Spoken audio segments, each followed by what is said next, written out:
Good morning and good afternoon, everyone. Thank you so much for joining us today at this webinar on this very critical issue. Welcome to the Investor Alliance webinar on the human rights crisis in the Xinjiang Uyghur Autonomous Region. My name is Anita Doret, and I am the Associate Program Director with the Investor Alliance for Human Rights and Initiative of the Interfaith Center on Corporate Responsibility, or ICCR.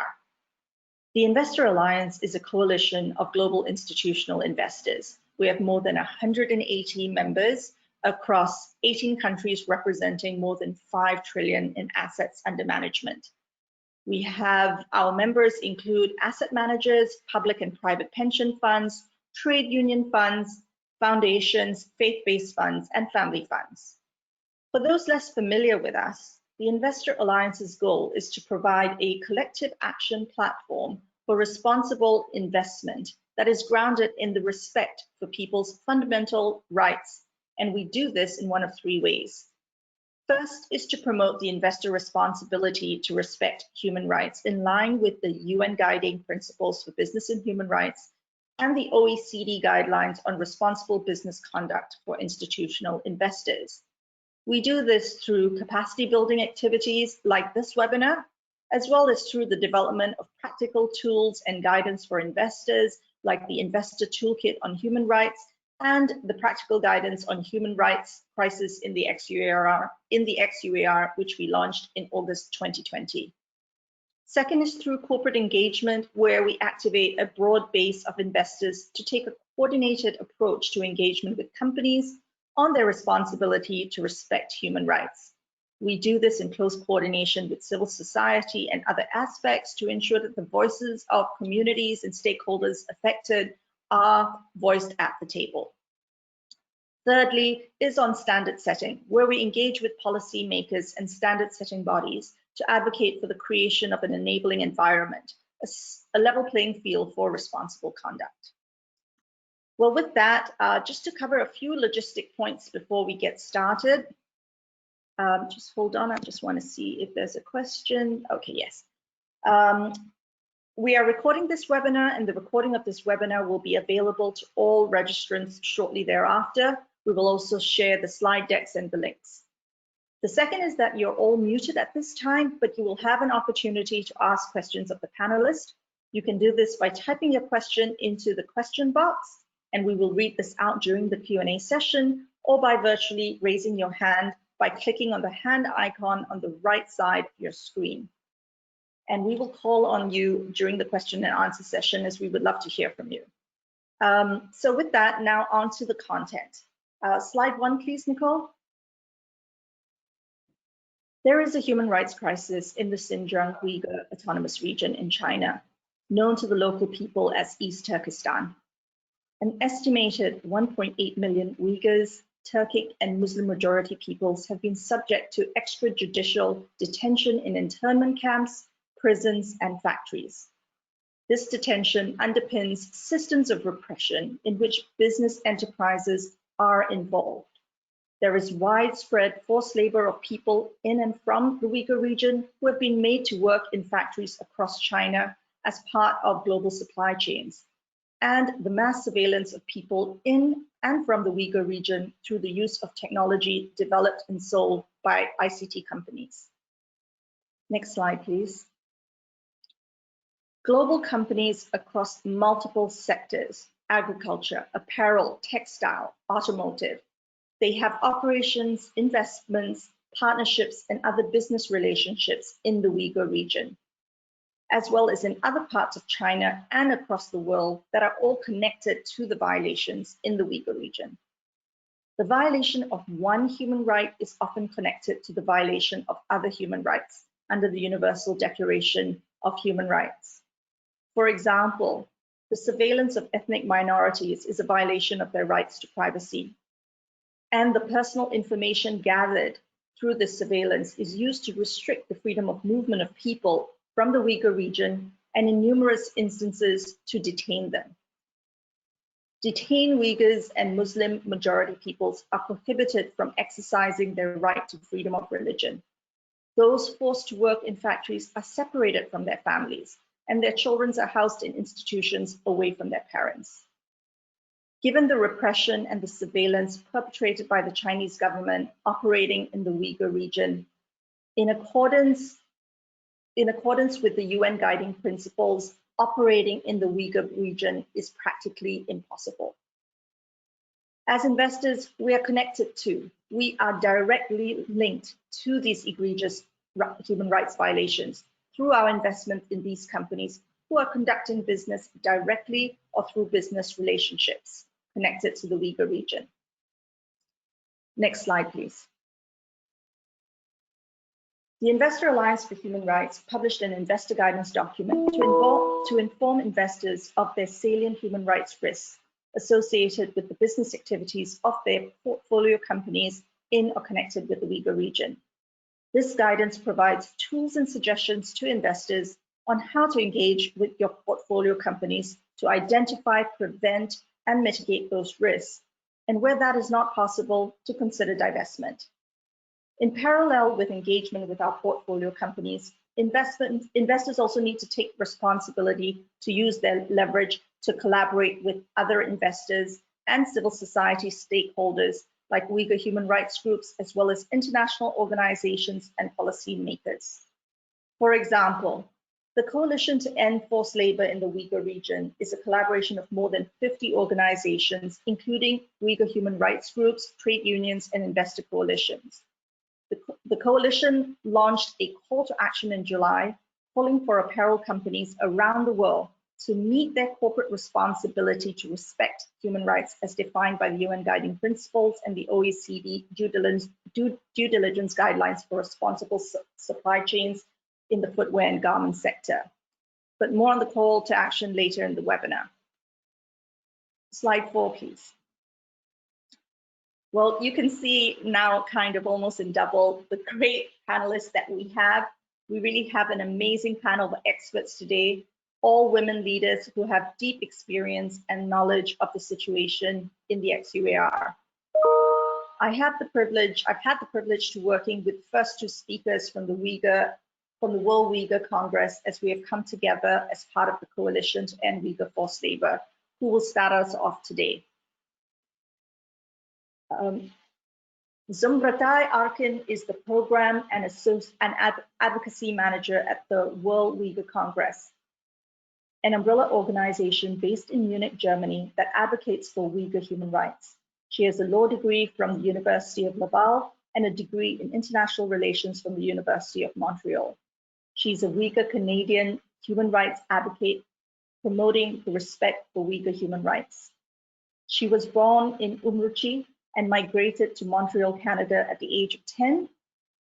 She got involved in this important work after witnessing the Umruchi uprisings in July 2009, when she was visiting her home country. Rahima Mahmood is not only the UK project director of the World Uyghur Congress, but a renowned Uyghur singer and an award-winning translator. Her latest projects include working as a consultant and translator for the ITV documentary Undercover, Inside China's Digital Gulag, shown in July 2019 that won a BAFTA on current affairs in 2020. She's also the translator of the latest BBC documentary, China, A New World Order, and works with various organizations to provide translations on survivors' accounts of what is happening in the Uyghur region. So with that, let me hand it over to Zumratai and Rahima to kick us off. Thanks, everyone. Thank you so much, Anita, for your brilliant presentation. And I'm very pleased and delighted to be here sharing the screen with my brilliant panelists as well. I think for me, my role will be mainly to present you about the situation on the ground in the Uyghur region, given that the rest of our panelists will be covering the forced labor issue. It is clear for us today that there is a grave human rights crisis happening, unfolding in the Uyghur region. This, I think everyone knows about the internment or concentration camps that have emerged since 2017. But I just want to maybe highlight the fact that these camps, or the revelation of these camps, did not happen overnight. I think this was the result of many years of repression and discriminatory policies that were implemented in the region.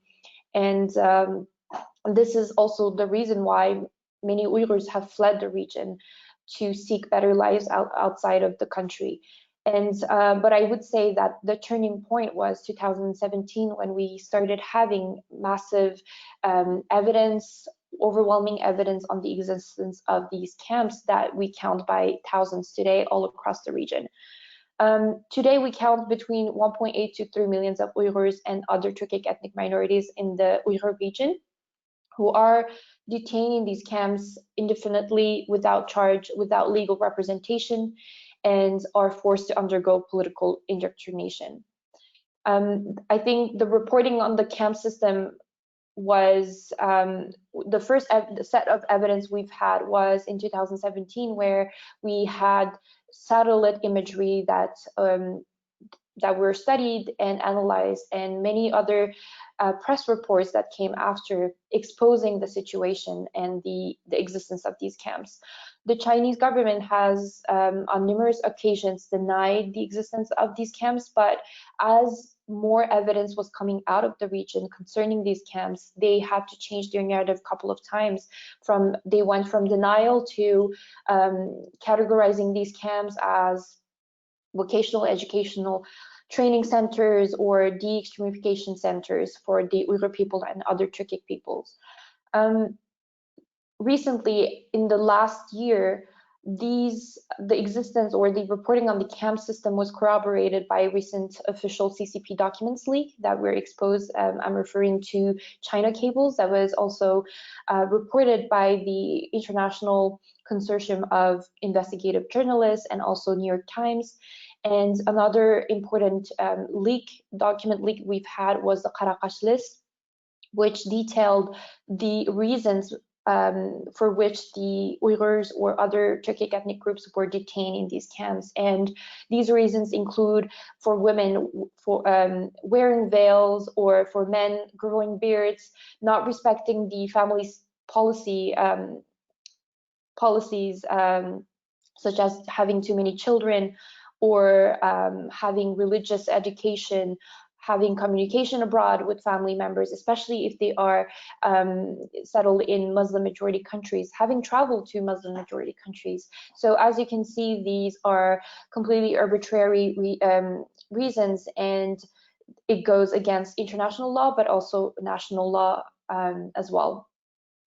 And if we look at more closely at the conditions in which the detainees are held, conditions, I believe my colleague can also elaborate on this, but the detainees are held in very poor conditions, and reports of torture in the camps are widespread, and numerous reports have also indicated Uyghurs have died in these camps.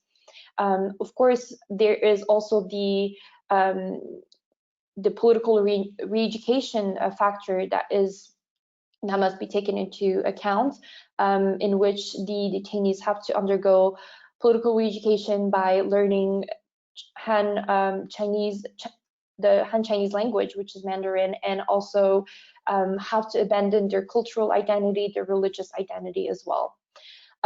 There is also, I think, one thing is to understand the camp system, but another thing is to also understand the wider repression that the Uyghur people have to go through, which is happening outside of the camp system as well. If we look at the Uyghur region today, there is the widespread destruction of physical cultural sites and other sites of cultural and religious importance, such as mosques, shrines, and graveyards as well, that have been targeted in the last 3 years, with the ongoing campaigns that are actively seeking to destroy the Uyghur identity, the culture, and history. There's also the Chinese government has also used the counterterrorism pretext or a justification to justify all of their repressive policies by introducing repressive or restrictive legislation targeting religious practice for Uyghurs. And from the recent leaks, we can also see the use of dehumanizing language from high-ranking Chinese officials, including Xi Jinping himself, stating that Islam in the Uyghur region is a virus that needs to be eradicated. And even wider than this, the Uyghurs are living under mass surveillance. There's a mass surveillance apparatus in the region, and with the appointment of Chen Chuangguo as state secretary in 2016 in the region, he has turned the region in an open-air prison. And Human Rights Watch did an excellent reporting on this issue, reporting that urban areas are divided into grid with increased police presence and surveillance, with checkpoints introduced in every corner. Each zone is equipped with a dense network of security cameras and convenience police stations. In 2017 only, DNA samples, fingerprints, iris scans, blood types of all residents in the region between the age of 12 and 65 were collected from 18.8 million. And of course, as Anita mentioned earlier, there's ongoing campaigns to separate families, such as of course, by the introduction of these mass concentration or internment camps, that most of the time the parents are interned and the children find themselves in state-run orphanages away from their parents, or the parents and sometimes the kids are working in factories in conditions which resembles to forced or cheap labor, which is, I think, our most imminent concern today. And we're also aware of the widespread use of Uyghur forced labor. And this is one of the reasons we have also started this coalition to tackle the issue of Uyghur forced labor and this communication directly with the private sector to try to end this crime. And I think lastly, recently we've also seen the publishing of the report on forced sterilization by Dr. Adrian Zenz, who has done his report based on Chinese statistics and documents, and he has covered and revealed that there were mass efforts to control the birth population inside the region by forcibly sterilizing Uyghur women, and by also introducing forced abortions and so on. So I think all these violations taken together today constitutes genocide, and there has been ongoing efforts recently to tackle this issue. And there was an independent tribunal that was launched last month, led by Sir Geoffrey Nice, and a renowned international lawyer, who will be leading this independent tribunal to assess the evidence on the Uyghur crisis and also determine whether this is a genocide or crimes against humanity. So I think there are a lot of factors and crimes that needs to be taken into account today when we talk about the region. And I am also pleased to give the floor to my colleague Rahima Mahmoud to talk more about the rest. Thank you. Thank you very much for organizing this event and giving me the opportunity to talk from my own personal perspective. I was born in the city of Khulja in the north of the Uyghur region. I was brought up in a large religious family. The discrimination and the persecution of the Uyghur people has a long history, from my childhood until I left my homeland in 2000. As a Uyghur, I experienced frequent discrimination and witnessed brutal crackdowns on any moderate dissenting voices. This includes the Tiananmen massacre in 1989 and the Khulja massacre in 1997. Since coming to the UK in 2000, I have been unable to return home because of my activism against the Chinese government in support of my people. The last time I spoke to my brother was in January 2017. He told me in a trembling voice, "Please leave us in God's hands, and we will leave you in God's hands too." My work as an interpreter and translator brings me into contact with first-hand accounts of suffering in the notorious 21st century concentration camps, as well as the heart-wrenching tales of mothers and fathers who have lost their children, young and old. Every Uyghur family has a similar story, each more horrifying than the other, of the effects of the brutal ethnic cleansing and the cultural genocide that have been taken place since 2017, while the world closes its eyes to the suffering. The most painful part of the job is not being able to offer words of comfort and hope in the midst of the torment. I worked as a consultant and translator for the documentary Undercover China's Digital Gulag by Robin Barnwell, and the material gained through an undercover operative and camp internees. I was horrified when a Chinese official was asked whether he felt Uyghurs' human rights were being violated, and he responded by saying, "They don't have human rights. It is not about violation, they just don't have human rights." A Uyghur IT expert who worked for a state-controlled high-tech surveillance company stated that everyone was fearful, whether those already taken inside or those who are waiting to be taken in. Our relatives, under the influence of the state terror, dare not even greet one another openly without fear.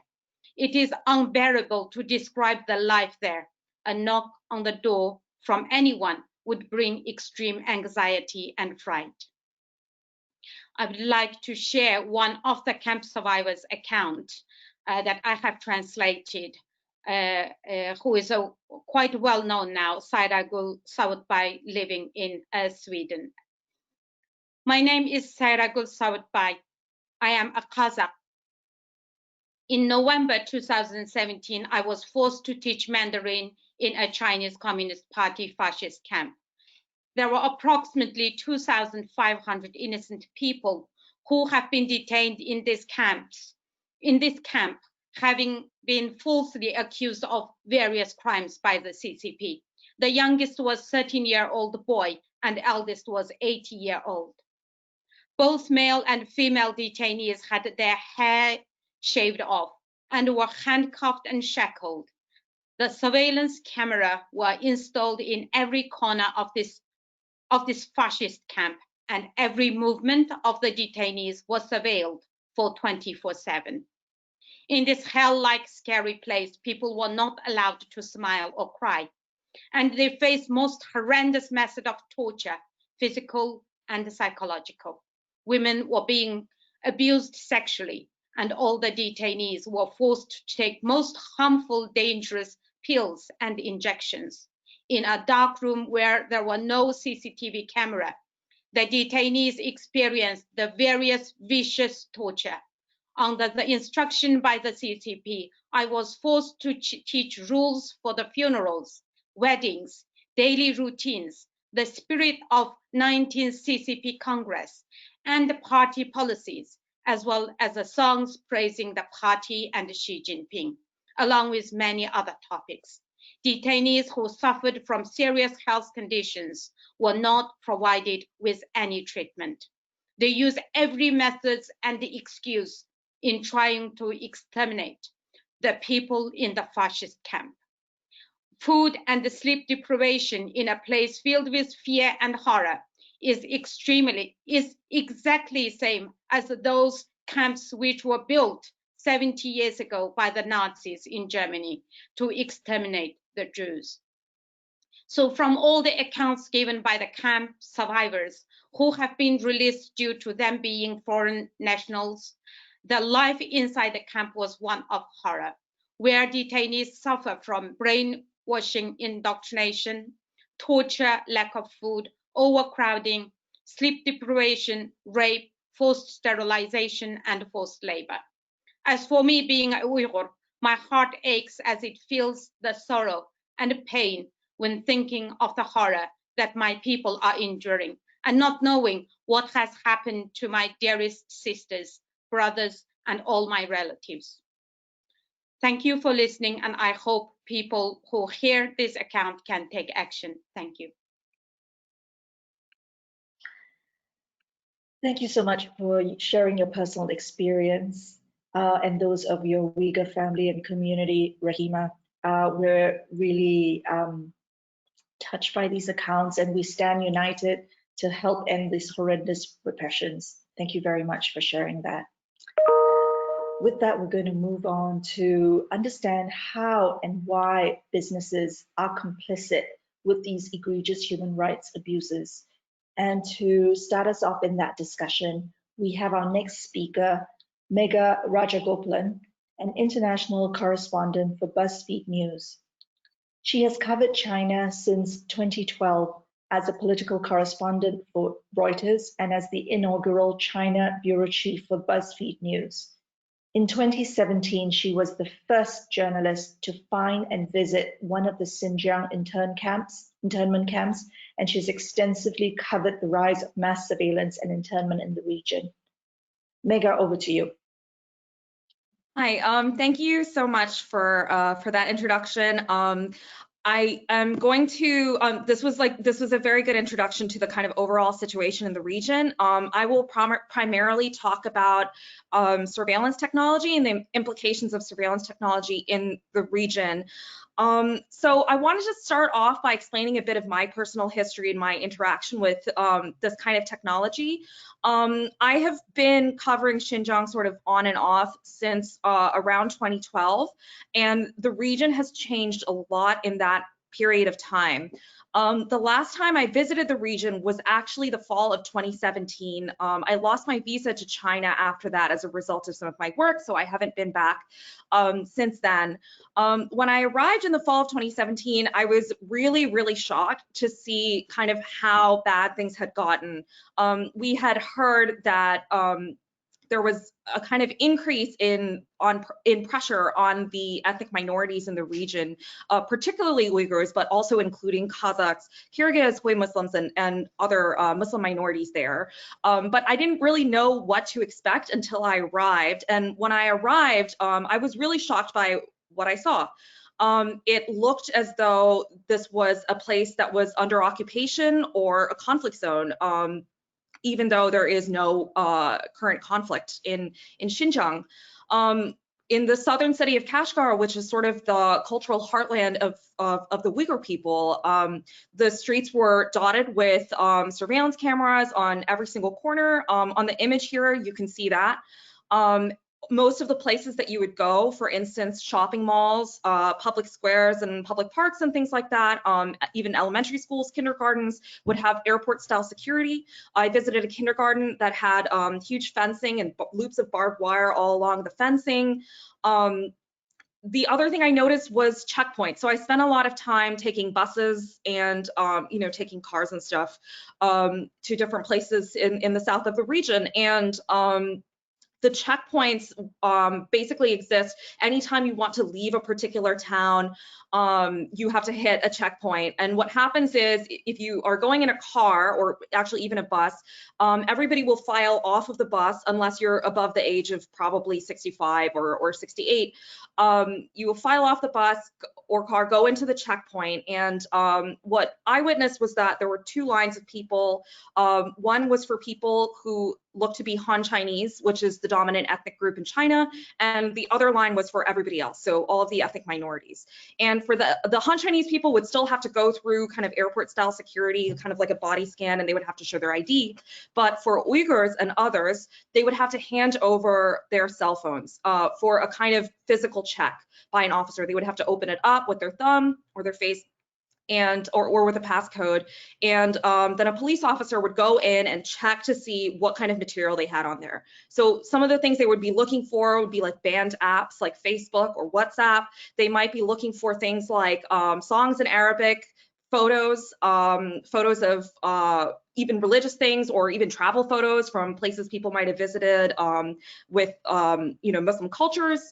I met a man who got in trouble because he had a photo of the Hagia Sophia on his phone from a holiday he had taken in Turkey, and this was perceived to be kind of an artifact of religious extremism. And then the last thing I'll mention is just sort of the physical police presence in the region. So all of the kind of mass surveillance architecture has been augmented by heavy-handed human policing. I have heard and read that sort of since the last time I visited, some of the human policing has died down as a direct consequence of the success of the digital surveillance system. So it's something to take into account, but it's a fact that the human police are sort of implementing all of the things that that go along with the digital surveillance system. So for instance, like human police will be stopping people and asking lots of personal questions about where they're going, their current job. Based on many interviews I've done, police are also regularly visiting people's houses. This actually predates the current crisis, which started around late 2016, early 2017. To my knowledge, the questioning has gotten more intense and more focused on people's cultural and religious practices. You'll see the image on the right on the slide.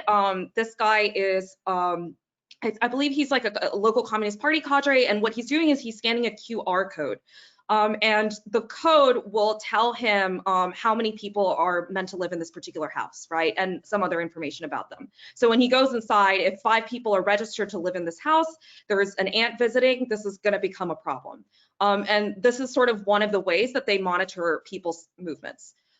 So what does all this surveillance have to do with the internment camp system that we have heard so much about? So a couple of years ago, Human Rights Watch documented the existence of an app called the IJOP, stands for the Integrated Joint Operations Platform, or in Chinese, it's called Yitihua. So this is an app that Human Rights Watch literally went on the Android store and they found this app after being told of its existence by former detainees. I personally have interviewed former detainees in Turkey and Kazakhstan who have talked about seeing this app being used by police officers or seeing it on a computer screen. So what this app does is it collects and collates lots of kind of data points of information about individuals, ranging from all sorts of things like their travel patterns, their religious practices, even things like electricity consumption, what kind of cell phone they have, how often they use their cell phone, whether they even have a cell phone, whether they've gone to a different town, just like hundreds and hundreds of data points like this. It's my understanding that this system operates based on sort of manual inputs, but it's become clear from both from Human Rights Watch's reporting and also from the former detainees that I've interviewed that this system is used in part to help make determinations about who is supposed to be sent to these camps. So when these kinds of data points about people's behavior are found to deviate from the norm or found to be problematic in some way to the government, this is used as evidence to send people to these camps. This is really important because the camp system is not part of China's prison apparatus. That's a whole other issue that is also sort of rife with abuse in this region. But if we're talking particularly about the camp system, nobody who has gone to this camp system, and we're talking about at the very minimum hundreds of thousands of people, none of these people have ever been charged with a crime. Most of them don't even know why they're being sent to these places. So this is a case where the surveillance architecture has a direct link to mass internment. The third thing I wanted to bring up is, this just like why should we care about this? All of us sitting in the US or Europe, what impact does this really have outside of China? So the thing is, the government has orchestrated the surveillance system, but when you're talking about the actual tools, they have been built and provided by private companies, and some of these companies are the biggest companies in AI in the world, or some of the most kind of promising AI startups. So last year, I went to an AI conference organized by the government of the UAE. This was in Dubai. And there were a number of Chinese companies there. There were also American companies, Japanese companies, but there were Chinese AI companies there, including Hikvision, which is the world's largest maker of surveillance cameras, and SenseTime, which I believe is the world's most valuable AI startup, Huawei, a few others. And essentially the executives from these Chinese companies were making a pitch to hundreds of people who had come to this conference, who were largely kind of government officials and bureaucrats and business leaders from across the Persian Gulf, you know, from countries like Bahrain, Saudi Arabia, the UAE, and others. And in these pitches, they were very, very explicit. They would show videos of their facial recognition technology, as well as other technology that goes along with it, like cameras that analyze crowd dynamics, you know, cameras that analyze behavior patterns, what somebody's wearing, the way somebody walks. This kind of suite of technologies, they were very clear in pointing out that it had guaranteed public security in this kind of euphemistic sense in China, and that it could do the same thing for people in the Middle East. So all of these companies have contracts in Xinjiang.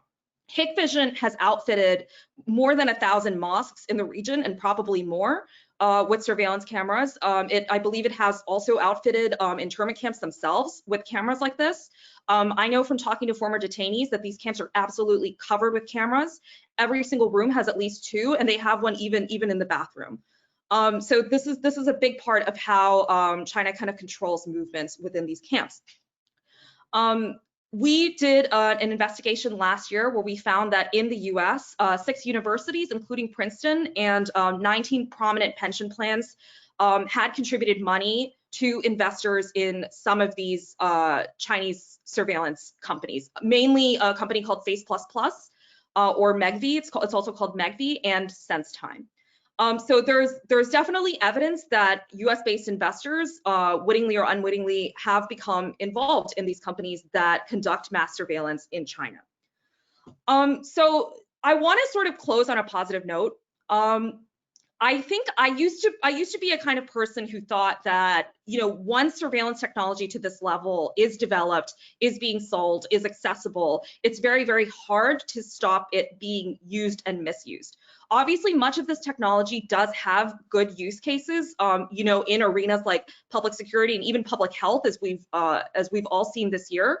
But it is inevitable that it will be misused by governments that are seeking to use national security as a rationale to repress minorities and other groups of people they find problematic.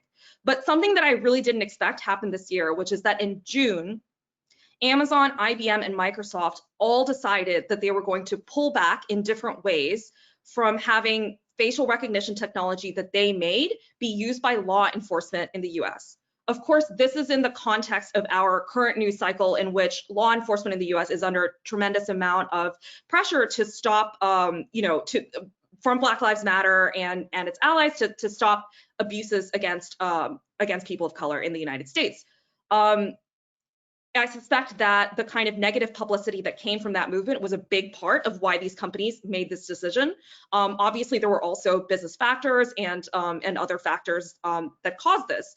But to my mind, as someone who has spent a lot of my career looking at surveillance technologies' impacts outside the United States, I would wonder if we're now saying that on ethical grounds, it is problematic to sell facial recognition technology to police in the United States because of the possibility that it will be abused. Why should this also not be true for other countries? So I think that's just something to think about. And I would just like to say I would be very happy to answer any questions either on this call or off if you send me an email or a DM on Twitter. Thank you very much. Great, thanks Mega for that, and I'm sure we'll have a lot of questions as well to try and understand how investors as well are you know, linked to this this system of mass surveillance in China. And with that, I'd move on to our next speaker, Marife Bekrakis, who is really an expert on the issues around forced labor in the Uyghur region, and will talk through the complicity of businesses in that arena. Marife is the Program Manager and Resource Associate for the Human Rights Initiative at the Center for Strategic and International Studies, the CSIS. In this role, she conducts research on various international human rights topics and is the co-author of the groundbreaking report, Connecting the Dots in Xinjiang, Forced Labor, Forced Assimilation, and Western Supply Chains, which was published in October 2019. She holds no less than 3 law degrees from the UK, France, and the US, and her previous roles include working for UN agencies as well as in private sector covering issues like gender equality, international trade, and sanctions. So we have, really an amazing speaker and writer with us today. Mary Faye, over to you. Thank you so much, Anita, and for having me as a panelist on this very, very important topic. As you alluded to, I would like to focus my presentation on the forced labor situation in Xinjiang and how that links to Western supply chains. Thank you so much. So Mega mentioned the level of surveillance that ethnic minorities in the region are subjected to, and I think that really exacerbates the risk of them being coerced, especially as it pertains to forced labor. Labor has formed an integral part of this the government's re-education campaign that aims to reform the thinking of these ethnic minorities and to essentially break their ties to their tradition and to their religion. Concerns about government-linked forced labor in the Xinjiang region include ex-detainees being subjected to forced labor as part of their re-education, quote unquote. For example, in 2018, the government said that it would send 100,000 people who had gone through vocational training to work in factories in the Kashgar prefecture. That is the equivalent of 20% of the entire Uyghur population of Kashgar. Other concerns include large-scale government-initiated policies such as the poverty alleviation programs and pairing programs that aim to secure economic development in the region by incorporating ethnic minorities into the workforce, often when they are unwilling to do so. Prison populations being subjected to forced labor is also another concern in the region, as well as transfers to factories outside of Xinjiang, including long-term Western suppliers. Next slide, please. Thank you. I'd like to dive a bit more into the government-initiated policies I mentioned previously, because they're really an integral part of forced labor in the region, and they're slightly complicated, so I think it needs some unpacking. I'll start with a poverty alleviation program. It's a large-scale government policy that essentially aims to reduce poverty in the region, which is believed to contribute to overall stability in the region and to combat terrorism, especially when that's combined with increased surveillance. And the way that poverty alleviation programs work is they essentially create these coercive quotas for minorities to enter the workforce, and they also provide financial incentives to companies to hire ethnic minorities, often former detainees as well. So local officials are essentially required to deliver a certain quota out of poverty, and they do so by transferring these people from their traditional work to other jobs. Our research, as well as research of other prominent organizations, suggests that some of these ethnic minorities are transferred to work against their will. They're often severely or underpaid or not paid at all, and obviously these are indicators of forced labor. We've also spoken to a number of former detainees as part of our research for the report that Anita mentioned earlier, Connecting the Dots, and many of the detainees were forced to work during their detention term or shortly upon their release. As mentioned previously, poverty alleviation is just one part of government-initiated policies, but it combines with another large-scale government policy, which is the pairing program. But the commonality between the two is that they both rely on labor transfers. Next slide, please. So the pairing program was established by the Party Central Committee with the ultimate aim of accelerating development in the region and maintaining stability in Xinjiang. What it does is essentially link companies from other provinces of China to Xinjiang, with each pairing program having a sectoral focus, which is based on the needs of their paired province. Companies participating in pairing programs often open factories in Xinjiang and are required to receive government transfers of workers, which include workers who are transferred against their will.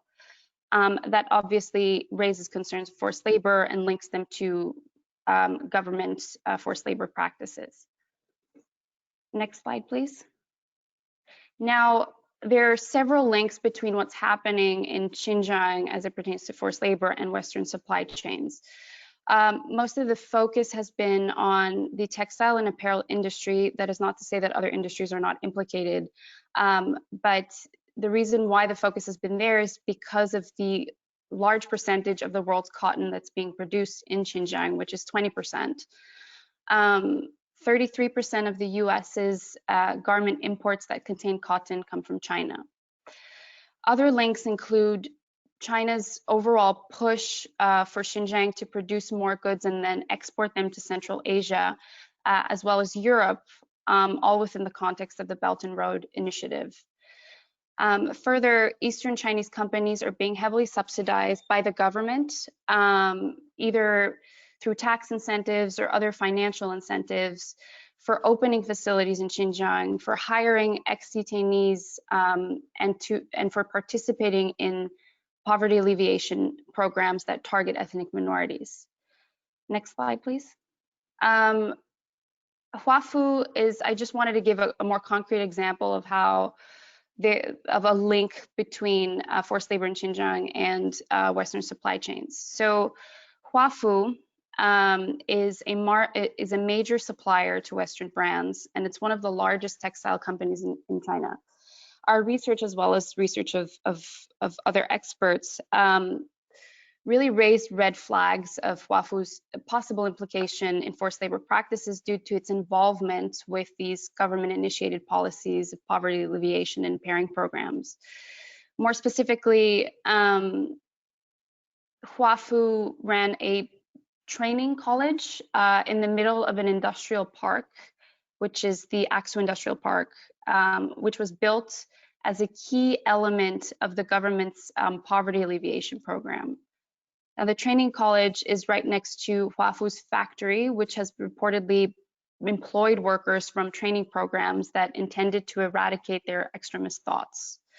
Here you'll see to the right, it's workers being dressed in camouflage uniforms, so kind of showing this militaristic style training. Next slide, please.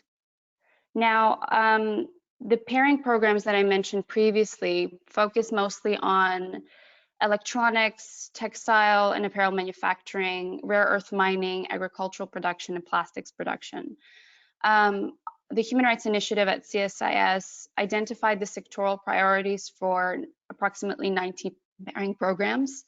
Agricultural production was a priority of the sectoral focus, and that was followed by textiles, electronics, mining, and chemicals.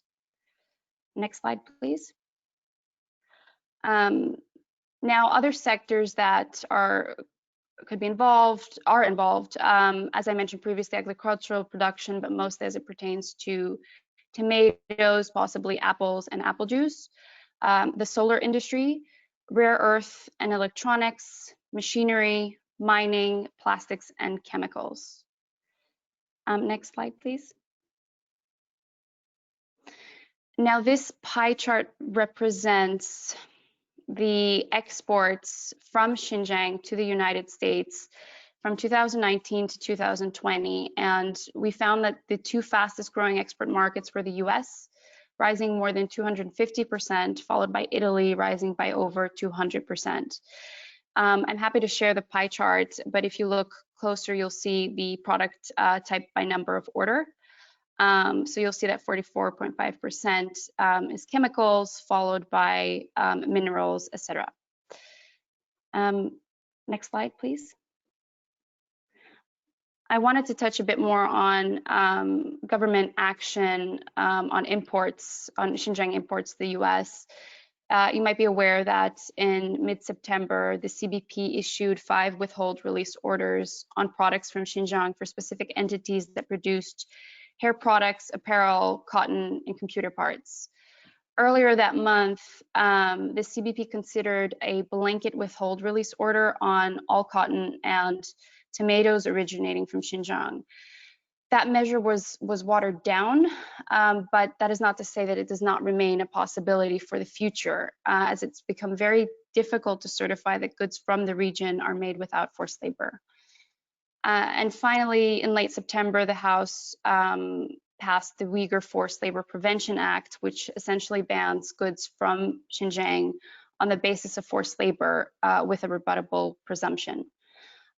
With that, I would like to conclude the presentation, but I'm happy to share any of the slides or statistics through email after the panel and answer any questions you might have during the Q&A session.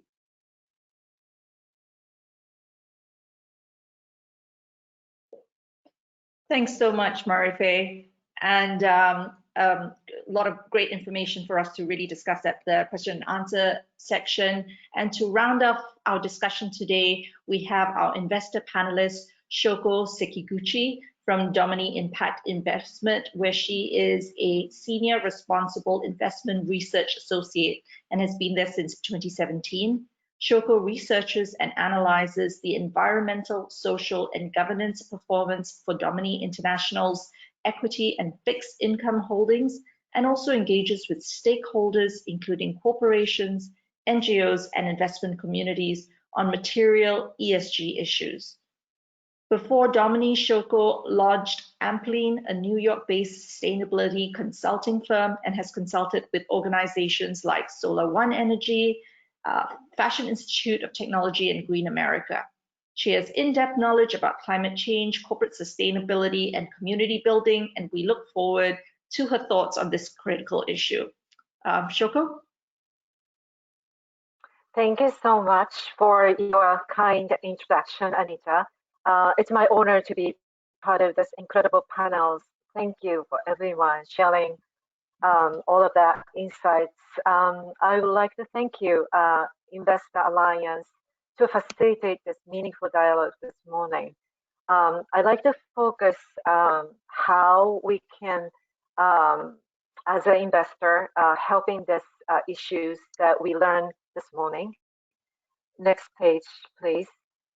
So some of you who may not know Domini, we have been doing ESG investing since 90s. And as a firm, wider strategy, we identify 3 tools for impact. Standards, that's our guiding principle for us, researchers, and community investing, and finally, engagement with portfolio companies, financial communities, policymakers, and other stakeholders. Next page, please. So at Domini, we pay close attention to major political changes and have never been shy away from human rights issues in conflict areas, such as South Sudan, Burma, Myanmar, and most recently, XUAR.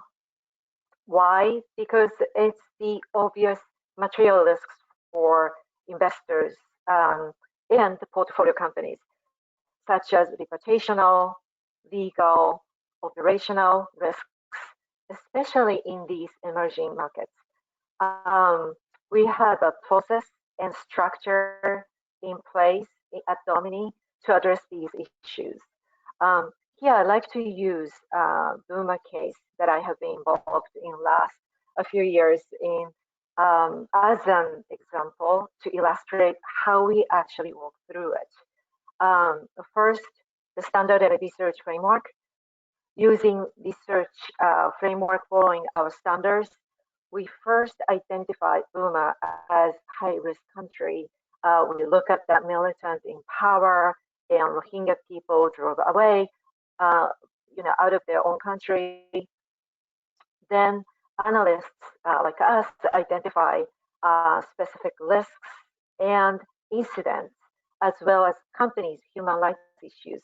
And for instance, we look into alignment with UN guiding principles, and also to see if the company has the human rights due diligence process in place before going to the market. And we also update and refine standards time to time. For instance, in late 2016, President Obama lifted most economic sanctions, and without massive amount of investment coming into the country, Burma. And so in 2016, same year, we updated our policy on businesses involved in the country. Finally, we gathered all the findings through this effort, put it into white paper and published in 2017. That was for Investor Guide. And so company engagement, I just wanted to give you a very example. I got involved in 2018 and 2019. So in 2018, we addressed a letter to our 45 Japanese holding companies about conducting business in Burma. 60% of companies, surprisingly, responded to us very meaningful answers.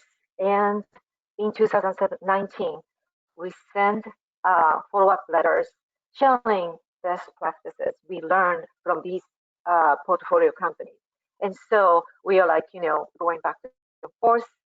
It's a two-way street communications here. And so that includes our portfolio companies' disclosure process. And one of the company actually visited us and asked for more opinions for their CSR report, for instance. And finally, we also work directly with US lawmakers and international bodies. For instance, we were part of a consultation process for UN guiding principle when it was making. And we were invited also by Obama administration to the National Security Council to discuss risks in Burma. Finally, this is just a side note. Last year in a private capacity, I joined the Capitol Hill Advocacy Day that was organized by Justice for All, the nonprofit organization. And we visited lawmakers' office asking for support for outstanding bills with the Uyghur people and also some other Turkic minority people in China and also in Burma, such as Kachin, Rohingya, Karen, and Chin people. So I personally had a chance to hear their own incredible stories like Lahima talked about earlier, and it motivates me today on a personal level. So as you can see, our efforts are multidimensional and all about collaboration. Next page, please. So we learned a lot from past engagement efforts, and we like to plug them into XUAR campaign this year. As Investor Alliance guidance tells us, we engage with portfolio companies with a hope to promote due diligence and transparency through good communications, like I mentioned about. It's not just one way, but we wanted to actually hear from the corporate, the portfolio companies, and we share that knowledge. So we hope to enhance the company's remedial measures as well through this effort. Now I actually put it together for 5 area of inquiries, but honestly, you can go into this guidance, and there are plenty of really great questions to ask to your portfolio companies. And also, we have really great templates you can plug and play really easily. So I really recommend you to go into their site, Investor Alliance site, and look into this guidance. Next page, please. Right. Yeah, I was just going to say thank you so much for this. Maybe we can take these questions during the panel, because I wanted to just make sure that we answer some of those questions. So great. Thank you so much. I hope you're okay with that, Shoko. Sure. Great, thanks. So with that, I wanted to make sure that we had at least 10 minutes for question and answers. So we're now ready for questions. Please put your questions into the chat box, or else raise your hands, and we would love to hear from you directly. Panelists, if you can all please come on board, turn on your cameras and your mics, and let's kick this off with a question which I'm going to pose to, hold on one second, I just lost the question box, which I'm going to ask of Zumrate and Mary Faye. Could you share any thoughts on Uyghurs and Muslim minorities working outside Xinjiang in factories in supply chains? I have heard, and I'm not sure if this is true, that some are willing to work. What are your thoughts? Sure, I can maybe just try to answer to this question first. Of course, I think most of the time this comes from the Chinese government, where they do claim that the Uyghur workers are there voluntarily or willingly, and maybe some of them are, but the problem is that given the broader repression in the whole region, or I would say the ongoing campaign against the Uyghurs, it is pretty, it's not an environment or atmosphere where Uyghurs are free to speak.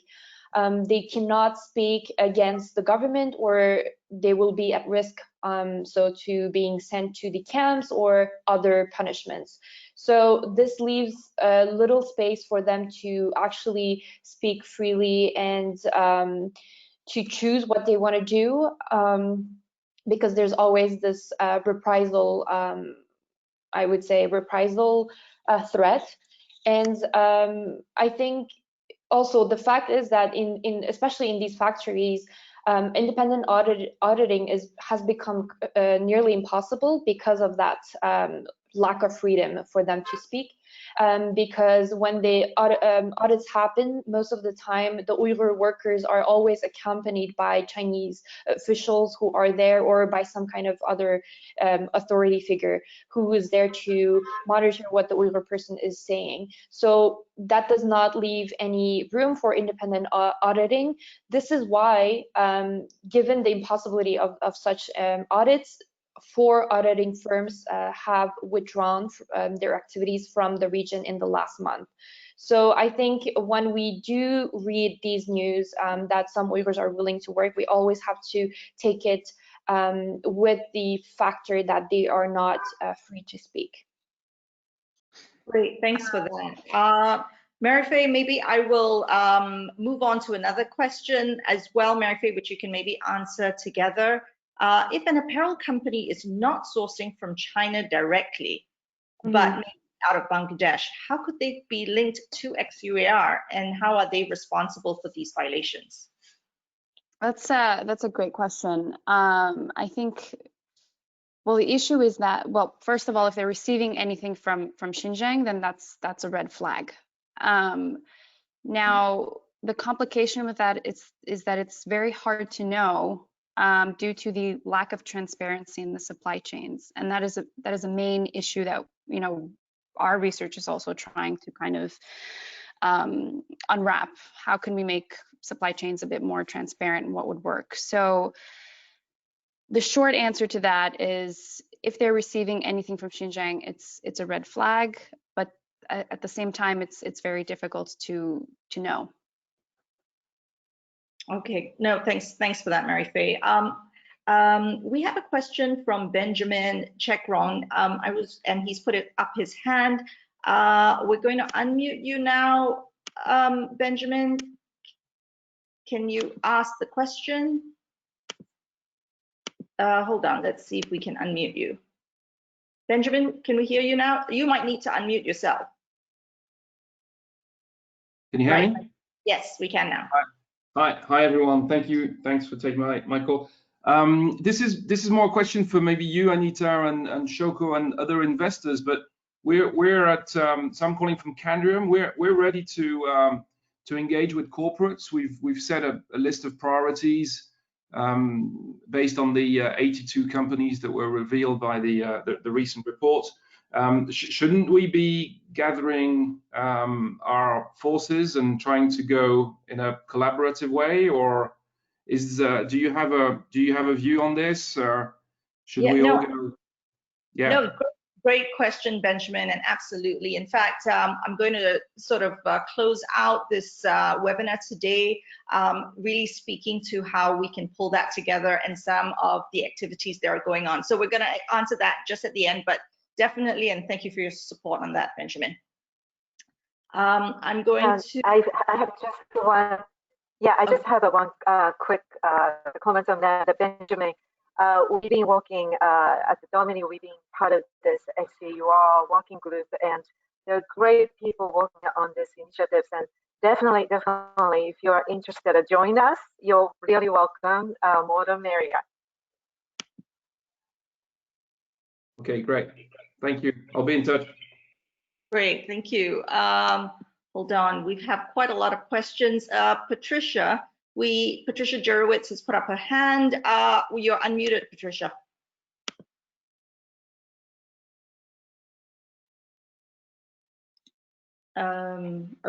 Patricia?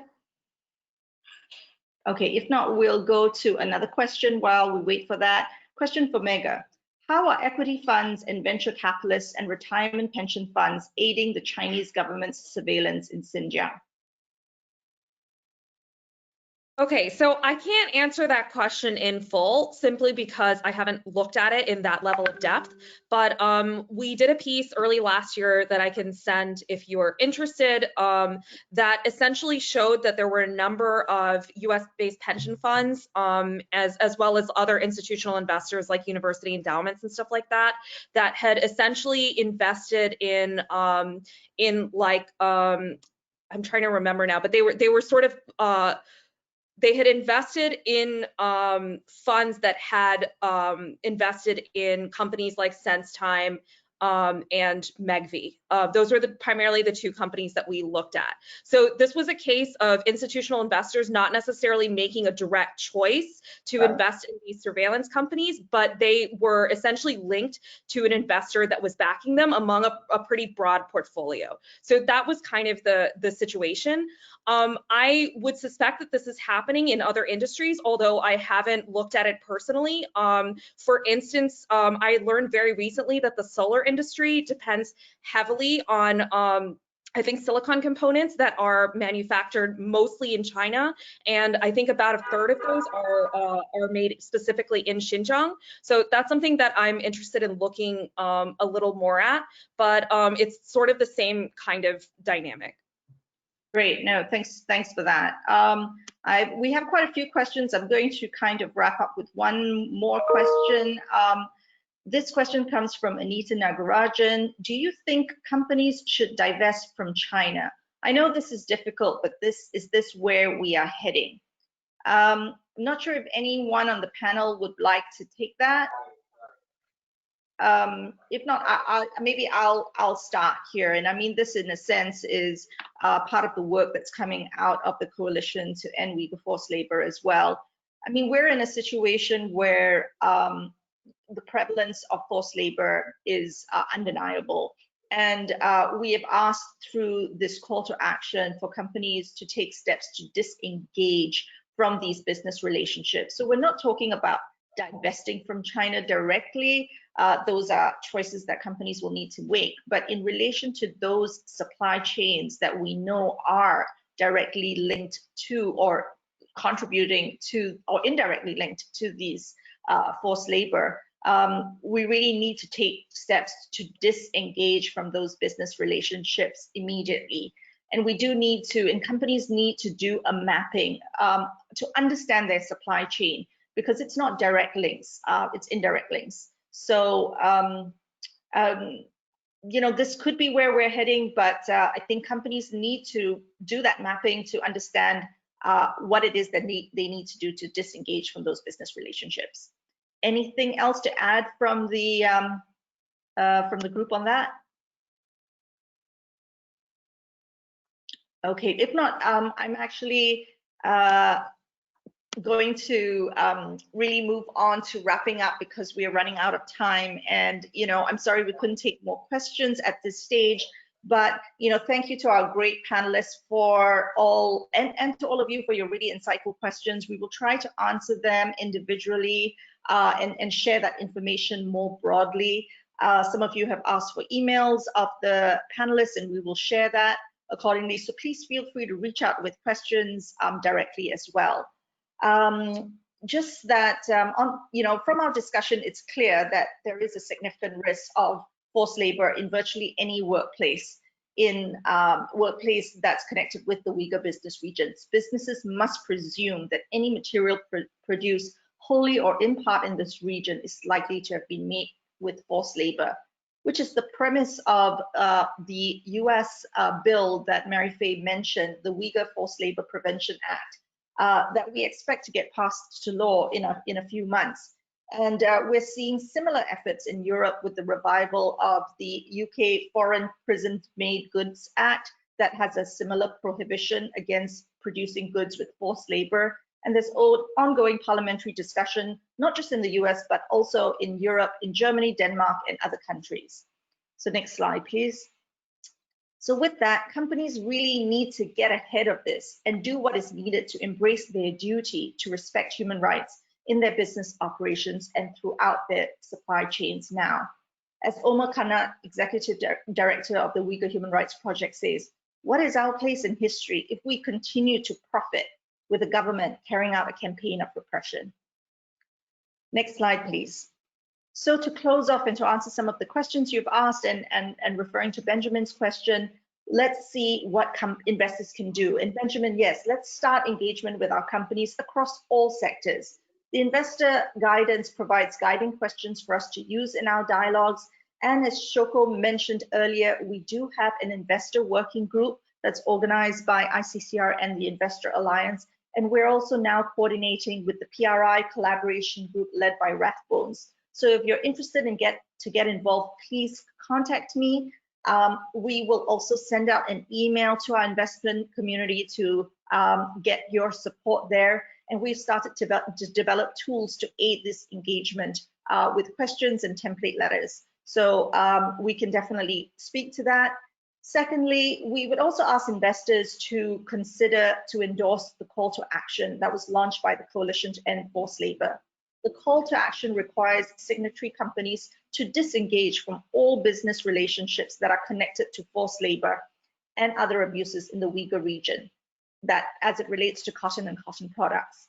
More than 290 organizations from 35 countries have endorsed this, and we need companies to really start that mapping and sign up to this call to action. ICCR and the Investor Alliance and a number of you on this call as well have endorsed the call to action, and we urge the investor community to support this. Lastly, in addition to corporate engagement, there is also a need for collective action and engagement with other stakeholders. We are looking at the largest detention of an ethno-religious minority since World War II. We can't just stand on the sidelines. We have to engage with policymakers at a national, regional, and international level. The Investor Alliance is planning some initiatives to engage with international organizations to address this crisis and for the investor voice to be amplified on this issue at this decision-making table. So with that, I just wanted to ask the panelists before I get to the thank yous, if anyone has any last things to say. We have 1 minute left.